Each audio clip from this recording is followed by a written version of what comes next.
Siapa nih yang gak sabar bikin blueberry puding pandan cake di hari Kamis yang spesial? Wajib ada yang manis-manis. Baik, pertama-tama kita bikin pudingnya terlebih dahulu. Panaskan 1 liter susu cair ditambah dengan gula pasir 400 gram. Lalu di tempat lain kita siapkan 12 butir telur dan 12 kuning telur ditambah vanila. Lalu dikocok sampai tercampur rata. Jadi di sini cukup dicampur sampai rata saja karena nanti akan kita campur dengan susu yang sudah dipanaskan.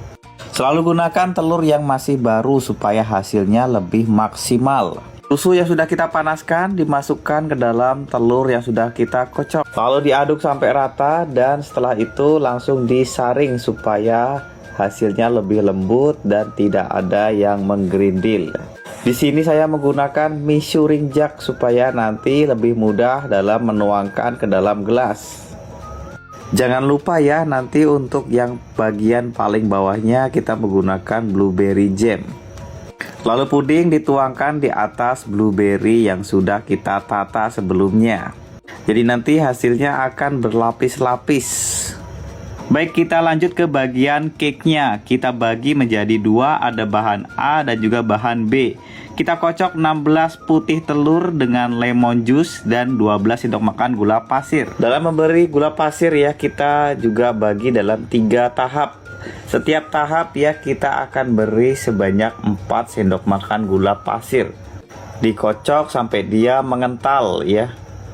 Selalu gunakan telur yang masih baru supaya hasilnya lebih bagus dan maksimal.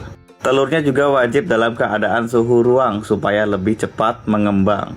Saya senang sekali membuat cake ini karena selain mudah dan simple, cake ini juga sangat menguntungkan karena kita tidak bekerja 2 kali.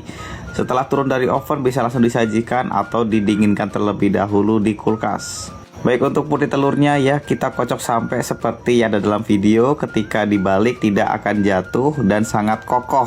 Itu tandanya mereng kamu sudah berhasil ya. Ketika diangkat dia akan membentuk seperti jambul dan tidak akan jatuh.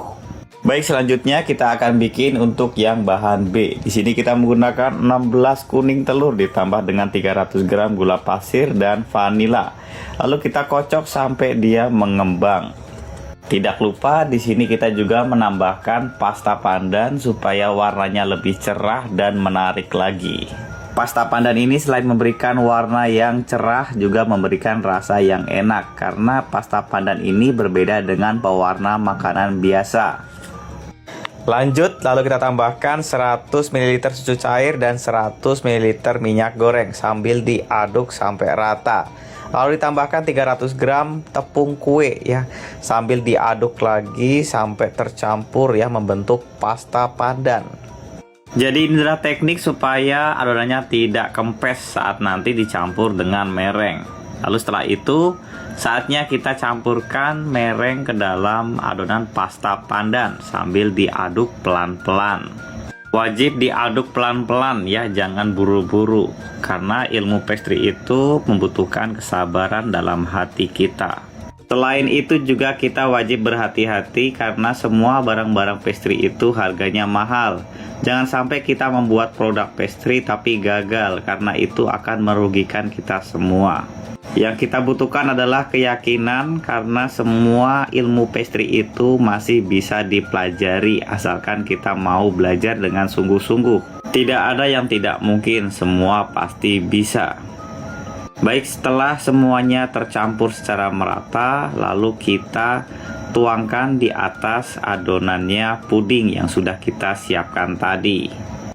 Jangan khawatir ya, nanti ini akan membentuk suatu lapisan yang sangat bagus ya. Jadi yang paling bawah adalah blueberry, bagian tengah adalah puding, dan bagian paling atas adalah pandan cake. Jadi namanya blueberry puding pandan cake. Dari sini masih belum selesai karena ada teknik memanggangnya. Teknik memanggangnya berbeda dengan teknik yang lain ya. Biasanya dipanggang di oven secara langsung. Kalau yang ini wajib dengan teknik bain marie atau dikasih air panas. Jadi di sini kita panggang dengan api 150 derajat Celcius selama 50 menit. Wajib 50 menit ya. Jika di atas cake-nya sudah gosong ya, kita cover pakai aluminium foil supaya tidak semakin gosong ya. Baik, itu saja video dari saya, semoga bermanfaat. Sampai jumpa di video selanjutnya.